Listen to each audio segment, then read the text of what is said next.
I should have brought a coffee.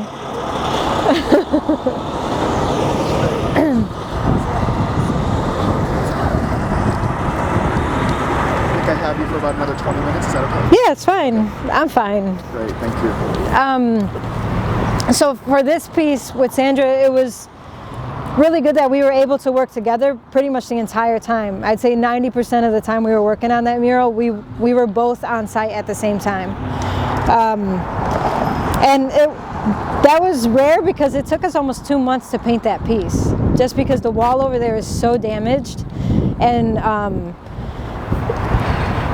the wall would just soak up some of the paint, so we had to recoat it, and then the area itself, they're changing it now, but at the time, anytime it rained, we would just get these puddles of mud, and the bees would be all over the place, so it was kind of tricky. But I think us being there at the same time really allowed us to learn like how our styles could work together and play with the color palette that we were each deciding to use. You mentioned before that historically the murals have a distinctly masculine tone and underpinning. So can you tell us more about being a woman artist, being a queer artist on the streets of Pilsen, considering that history? Yeah, so it's been an interesting challenge, I'll say that. Partially, I think some of my challenge comes with, one, my name is Sam Kirk, right? So when people see Sam Kirk, they don't picture me. They probably picture a white guy. And in a neighborhood that's changing, Sam Kirk, to some people who don't know who I am, you know, they assume I'm like some hipster that's, you know, putting up murals or whatever. So that's been one thing, getting people to understand that just because you have a certain last name doesn't mean that, you know, you're not part of the culture that's here. But then also, there's been a very strong male, you know, population that has kind of dominated the mural scene here. And I was fortunate to work with one of them before he passed, Francisco Mendoza. And that was great, but I didn't work with so many of the others. And from the women that have, I've learned some of the things to kind of pay attention to and watch out for. But I have experienced a little bit of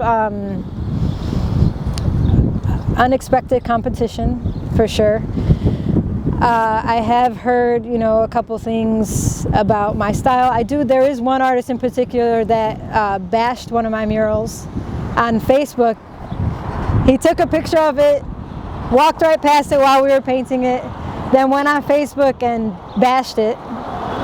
So I approached him directly, and he didn't have much to say. But I've dealt with that, you know. Does that have to do with you being a woman artist, the bashing? That didn't have to do with me being a woman artist. It had to do with him feeling like the content of my work isn't what is needed in the neighborhood. That's his opinion, you know, like, that's fine, I guess, you know. I just don't, there's a lot of wall space here, so I don't understand the competition.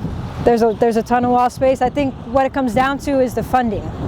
There's not a, you know, huge amount of funding that's available for a bunch of different artists. So I think when Pilsen starts to get all these new murals and all these new faces and new people are coming in and starting to take over some of that money, then that money that used to be there for artists that kind of dominated the area isn't there anymore, and then it's an issue. I want to ask you about the soccer one on 18th Street. Yeah, that one we have had issues for being women, for being different cultures, for being queer. We got all kinds of stuff for that one, yeah.